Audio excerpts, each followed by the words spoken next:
Presiden Prabowo Subianto setuju pembentukan tim investigasi independen untuk menyelidiki kerusuhan di balik aksi demo pada akhir Agustus lalu yang menewaskan 10 orang.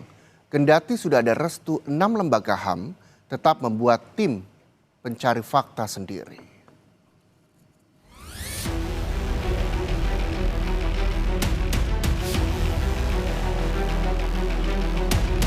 Gedung DPR dibakar.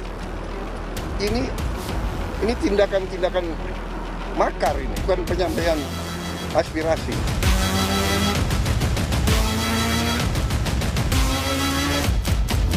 Semua aparat negara akan selidiki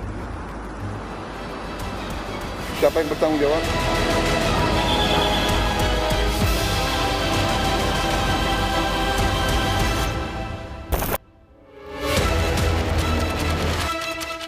Presiden Prabowo Subianto menyebut ada dugaan makar dalam aksi kericuhan saat demonstrasi akhir Agustus lalu.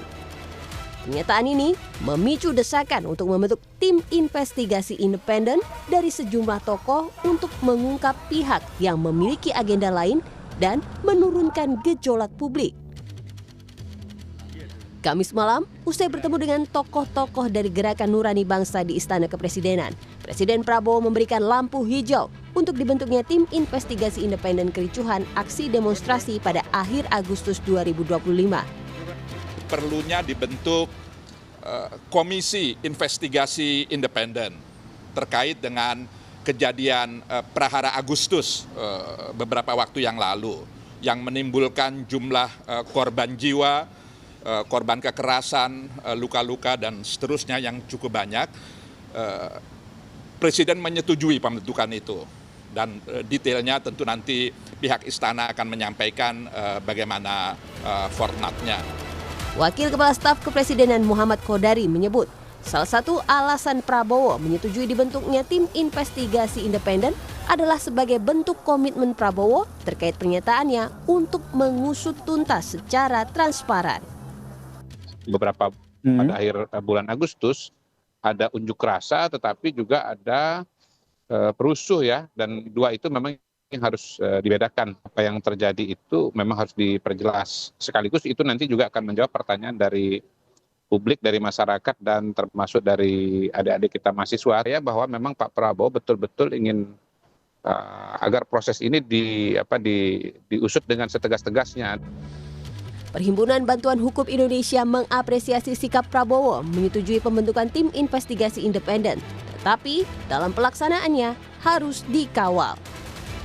Harus dipandang sebagai satu komitmen pertanggungjawaban negara melalui seorang presiden. Kemudian pembentukan tim investigasi independen ini perlu dilakukan untuk mengungkapkan fakta dan kebenaran apakah betul terjadi dugaan keterlibatan anggota militer baik dari TNI ataupun BAIS sehingga memenuhi persyaratan terjadinya dugaan pelanggaran berat hak asasi manusia. Kendati sudah ada restu pembentukan tim investigasi, 6 lembaga hak asasi manusia yakni Komnas HAM, Komnas Perempuan, KPAI, Ombudsman, Komisi Nasional Disabilitas dan LPSK berinisiatif tetap membentuk tim independen pencari fakta sendiri. Tim ini akan bergerak paralel dengan tim investigasi bentukan pemerintah.